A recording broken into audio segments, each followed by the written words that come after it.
What if the WNBA schedule wasn't as neutral as it looks on paper? Because lately, fans are asking questions the league hasn't answered. One team seems stuck in non-stop games, short rest, and constant travel, while another moves through the season with room to breathe. And no, this isn't just about wins and losses. It's about fatigue, rhythm, and who gets a real chance to succeed. The controversy didn't start with a press release. It started online. Fans noticed patterns, back-to-backs piling up, breaks that didn't actually help, and the league's biggest ratings draw appearing to face the toughest road of all. Some say it's coincidence. Others believe it's a deeper problem hiding in plain sight. Because when scheduling shapes outcomes, fair becomes a complicated word. Support the channel by liking this video, subscribing, and turning on notifications. It started quietly, almost invisibly. No announcement, no warning, just a schedule that on the surface looked normal. But as the season unfolded, fans began noticing something felt off. Certain teams were barely catching their breath, while others seemed to have built-in pauses at key moments. And once people started lining up the dates, the debate exploded. The Indiana fever quickly became the center of attention. Long travel stretches, multiple back-to-back games, minimal recovery time between high-intensity matchups. On paper, every team plays the same number of games. In reality, how those games are spaced can change everything. Fatigue affects shooting legs. Short rest increases injury risk. Momentum disappears before it can even form. What raised eyebrows wasn't just the volume of games, but when they were scheduled. High-profile matchups stacked close together. Little time to practice. Barely enough time to reset mentally. Meanwhile, other teams benefited from longer breaks that allowed players to heal, prepare, and adjust strategies. Fans didn't miss it. Social media timelines filled with screenshots, comparisons, and heated arguments. Some pointed out that scheduling has always been complicated in the WNBA. Shared arenas, travel constraints, limited calendar flexibility. That's all true, but critics argued this season felt different. The imbalance felt sharper, and with the league enjoying a surge in attention, every decision was under a microscope. The conversation quickly shifted from logistics to fairness. Is the schedule unintentionally punishing certain teams? Or worse, shaping outcomes before the ball is even tipped? Supporters of the league pushed back, saying there's no hidden agenda, just unavoidable compromises. But that explanation didn't fully calm the noise. What really fueled the discussion was visibility. With record-breaking viewership and constant media focus, fans were watching closer than ever. Patterns that might have gone unnoticed in past seasons suddenly felt impossible to ignore. Every short turnaround became a talking point. Every exhausted performance added fuel to the fire. And the most uncomfortable question lingered beneath it all. If scheduling can tilt the playing field even slightly, who does it ultimately benefit? But that wasn't the only issue hiding in plain sight. The schedule debate might have stayed online if the on-court results hadn't started backing it up. But as the weeks went on, the signs were hard to ignore. Legs looked heavy. Defensive rotations came a step late. Shooters who were normally automatic suddenly went cold in fourth quarters. And fans started asking the same question during every close loss. Was this about basketball or exhaustion? Indiana's rookie-heavy roster felt it first. Young players are supposed to bring energy, but even that has limits. Multiple games in short windows meant fewer practices and almost no time to make adjustments. When mistakes repeated, critics didn't blame coaching. They blamed recovery, or the lack of it. And once injuries and nagging soreness entered the conversation, the tone shifted. Some fans believe fatigue doesn't just affect performance, it shapes narratives. When a team looks sloppy on national TV, the reaction is immediate. Social media jumps to labels: overrated, not ready, overhyped. But few pause to ask what the schedule demanded behind the scenes. Back-to-backs with travel aren't just tiring. They strip teams of preparation, film study, and mental reset time. That's when comparisons really caught fire. Screenshots circulated showing rest gaps between teams fighting for the same playoff spots. One squad playing 3 games in 5 days, another getting nearly a week off before a marquee matchup.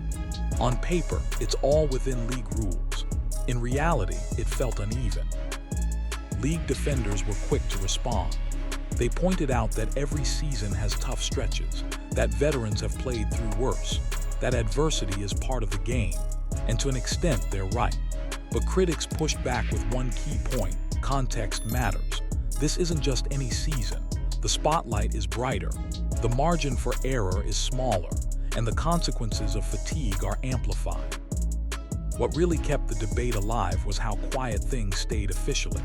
No statements, no clarifications, no acknowledgement that fans were even asking questions. That silence didn't stop the league, it just allowed speculation to grow. Some fans believe the schedule unintentionally created advantages. Others wonder if market size and TV priorities play a role, even subconsciously.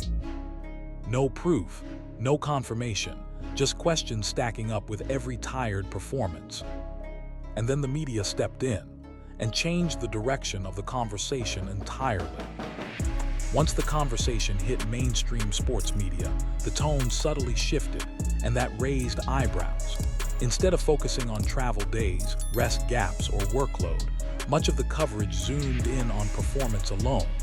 Missed shots became pressure moments. Defensive lapses turned into basketball IQ concerns. The word fatigue quietly disappeared from the narrative. Some fans noticed the pattern immediately. When veteran-led teams struggled, analysts talked about strategy and adjustments. When younger, spotlight-heavy teams slipped, the language felt harsher. Development questions replaced context. Readiness became the buzzword. And for a league pushing growth and visibility, that contrast didn't sit well with everyone. Social media clipped those takes and ran with them. A single comment from a national analyst could spiral into days of debate. Was the criticism fair? Or was it easier to question a player's composure than examine a schedule the league controls? That question fueled countless threads, reaction videos, and side-by-side stat breakdowns.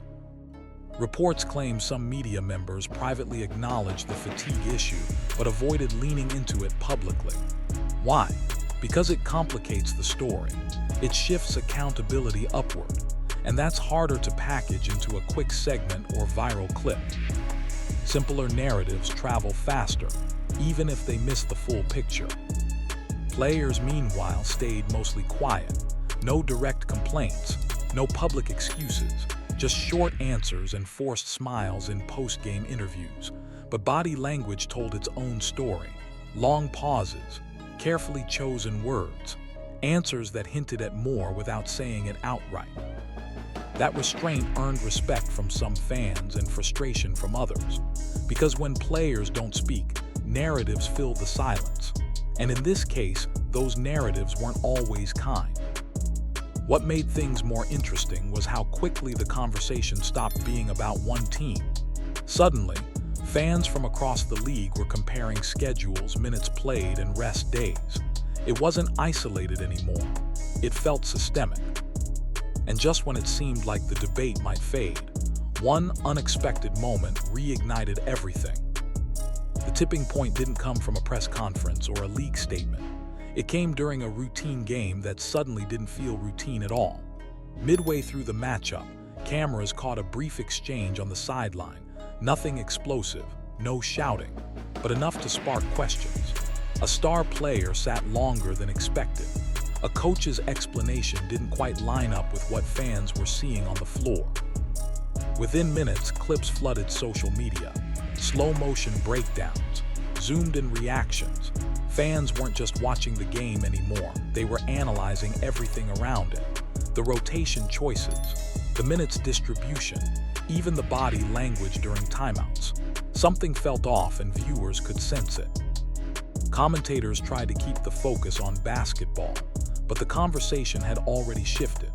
Instead of debating shot selection or defensive schemes, fans were asking why certain players looked drained before halftime.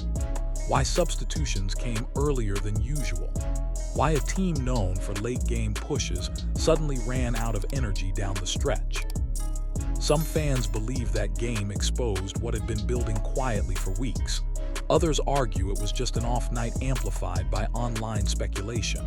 But either way, the reaction was impossible to ignore. Engagement spiked. Hashtags trended. And for the first time, neutral fans started paying attention, not because of highlights, but because of questions. Reports claim league insiders weren't thrilled with how fast the narrative turned. Once fatigue and workload entered the discussion, it opened doors the league prefers to keep closed. Scheduling, travel, back-to-backs. Those aren't headline-friendly topics, but they matter, and fans were digging. What added fuel was the comparison game. Viewers pulled stats from veteran-heavy teams with more rest, fewer minutes, slower packing. The contrast was stark. It didn't prove anything definitively, but it made people wonder. And in sports media, curiosity can be louder than facts. Players still didn't say much, but after that game, the answers got shorter. "We'll adjust. It's part of the season." Safe responses. Polished.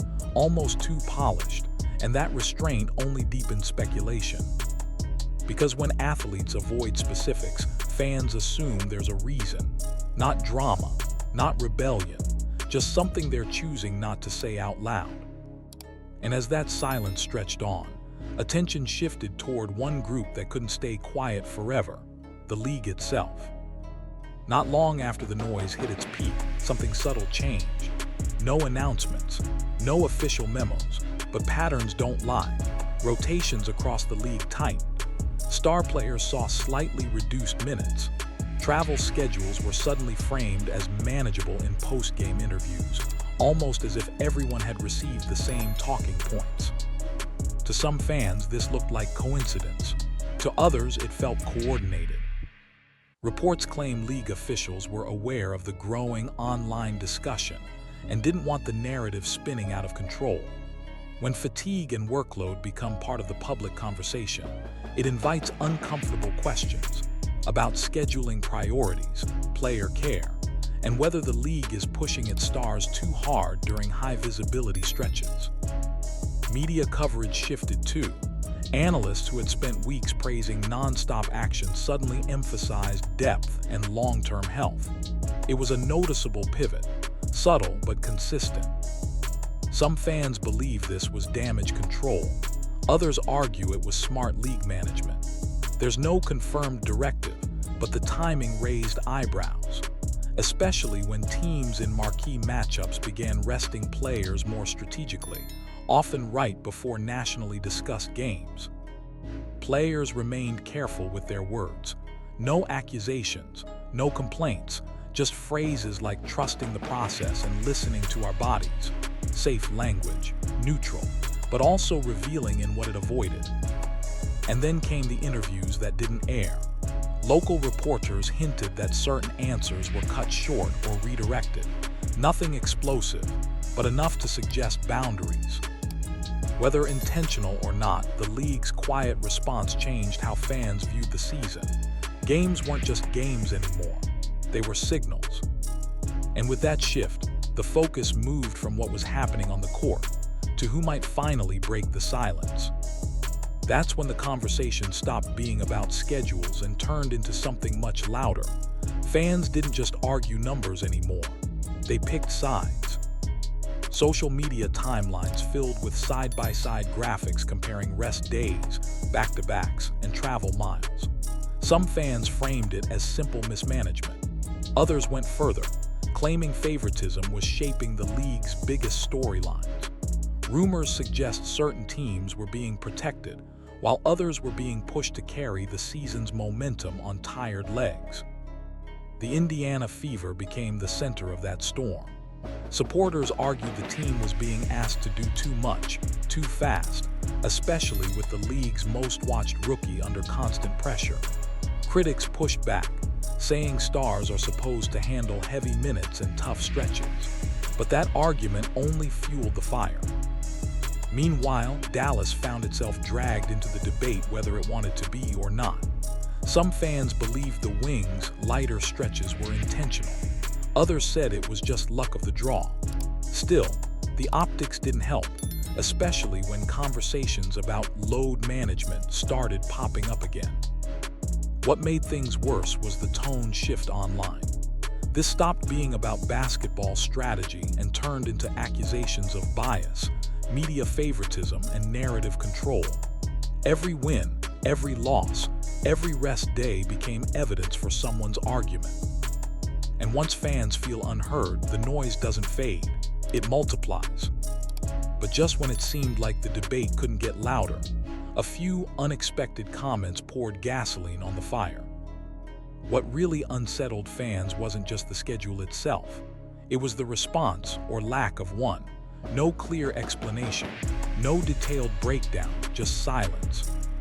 As the debate grew louder, many expected the league to step in and calm things down, clarify how scheduling decisions were made, address why certain teams faced repeated back-to-backs while others avoided them entirely. But none of that happened.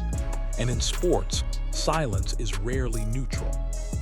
Some fans believe the league underestimated how closely people would analyze the schedule this season. With ratings surging and attention higher than ever, every decision is under a microscope.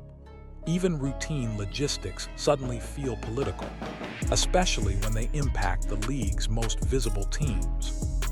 Reports claim internal priorities may have played a role, balancing arenas, travel, broadcast windows, and marquee matchups. That's normal, but critics argue transparency matters more when the consequences affect player health and competitive balance. Without answers, speculation fills the gap. The Fever's situation became the clearest example. A compressed stretch followed by long breaks didn't just look odd, it disrupted rhythm. Coaches quietly hinted that practice time vanished. Recovery windows shrank, and for a young roster still building chemistry, that matters. At the same time, Dallas players were asked about their rest advantages in interviews. Most brushed it off. A few even acknowledged the benefit, saying recovery made a difference late in games. That only fueled the narrative further. Media coverage didn't help. Some outlets downplayed the issue.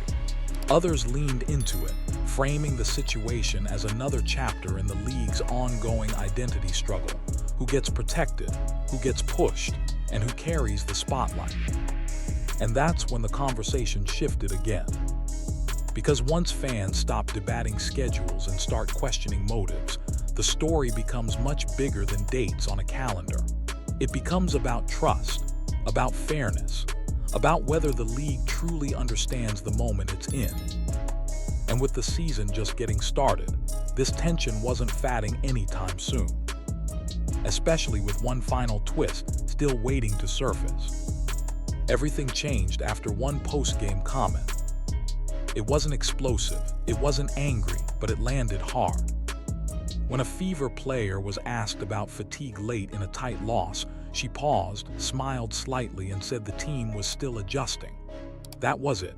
No blame, no excuses, but fans heard what wasn't being said, and within minutes, clips started spreading.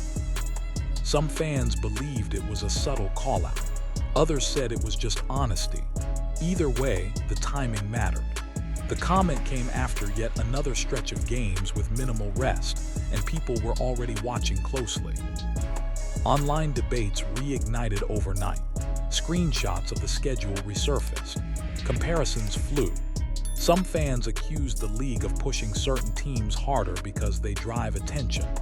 Others pushed back, arguing every season has uneven stretches. Former players weighed in too. A few hinted that schedule imbalance has always existed, but admitted the spotlight has never been this intense. When visibility rises, tolerance drops. Every small issue feels amplified. That's when the conversation stopped being about wins and losses. It became about how the league handles growth, how it protects players, and whether it's prepared for fans who no longer accept vague answers. Because in a season this visible, even quiet moments can spark loud consequences. And this one was just the beginning.